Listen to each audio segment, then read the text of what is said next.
Alguna vez en sus vidas deben haber visto este logo. Esto significa persona con discapacidad. Y si algunos de ustedes no saben qué es discapacidad, los pongo en contexto.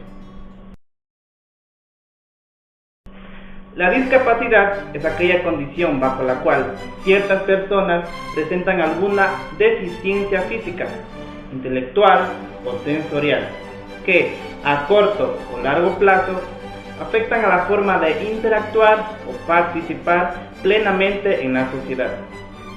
En la mayoría de países, las personas con discapacidad pueden solicitar el reconocimiento de su condición y, a partir de cierto grado, un certificado de discapacidad que les permite acceder a una serie de derechos y prohibiciones.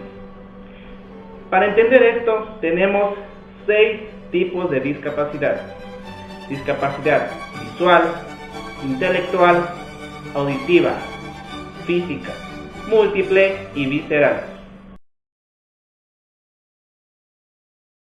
La discapacidad física es aquella que ocurre al faltar o quedar muy poco de una parte del cuerpo, lo cual impide a la persona desenvolverse de la manera convencional.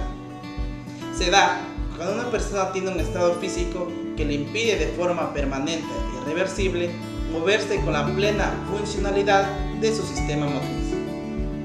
Las personas con discapacidad física son aquellas que presentan una disminución importante en la capacidad de movimiento de una o varias partes del cuerpo. Puede referirse a la disminución o incoordinación del movimiento, trastornos en el tono muscular o trastornos del equilibrio. Las deficiencias se denominan según el número de extremidades y las partes del cuerpo en la que afectan. Por ejemplo, la monoplegia, que es la parálisis de una única extremidad; la paraplegia, que supone la parálisis de la mitad del inferior del cuerpo; la tetraplegia, la pérdida de movilidad en todas las extremidades; y la hemiplegia, la parálisis de un lado del cuerpo.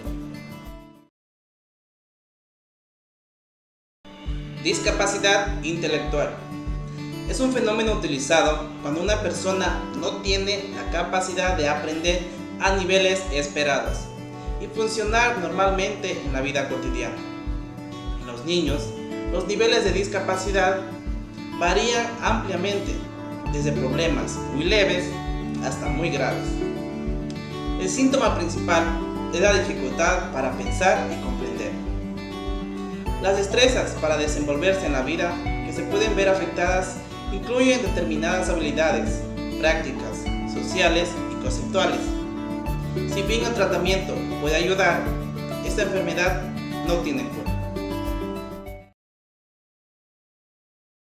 Las personas con discapacidad visceral son aquellos individuos que, debido a alguna deficiencia en la función de órganos internos, por ejemplo el cardíaco o el diabético, se encuentran impedidas de desarrollar su vida con total plenitud.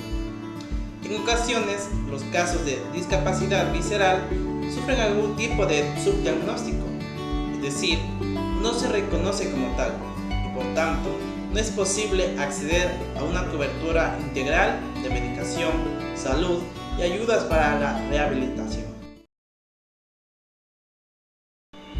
El término discapacidad múltiple hace referencia a la presencia de 2 o más condiciones asociadas, ya sean dificultades físicas, sensoriales, emocionales, mentales o de carácter social. Las discapacidades múltiples se llaman así por la presencia combinada de varias discapacidades. Por ello, es importante que se entiendan las dificultades a las cuales se enfrentan las personas con discapacidad múltiple, ya que cada una de las condiciones que presentan tiene su complejidad y consecuencia, ya sea en la salud, participación social, aprendizaje, afectividad, etc.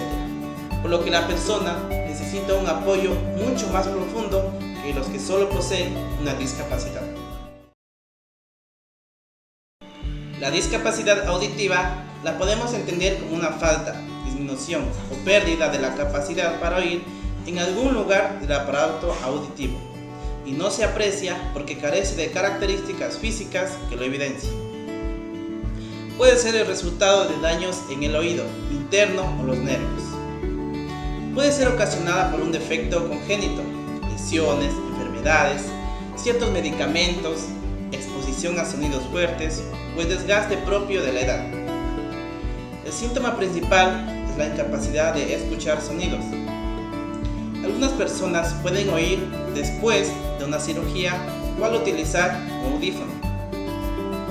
La lectura de los labios, los textos escritos o impresos y el lenguaje de señas pueden ayudar a la comunicación. La pérdida de audición puede tener causas que no se deben a una enfermedad subyacente.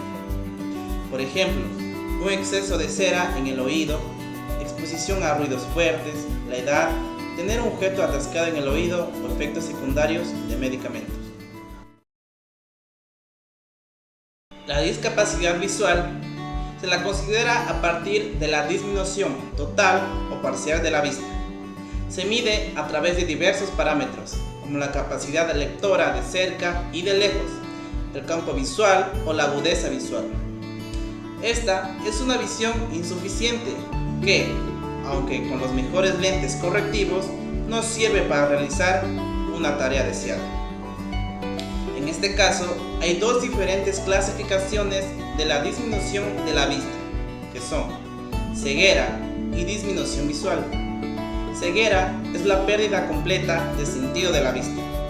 La disminución visual es la pérdida parcial de sentido de la vista. Los motivos que pueden ocasionar una limitación visual total o parcial se dividen de las siguientes maneras.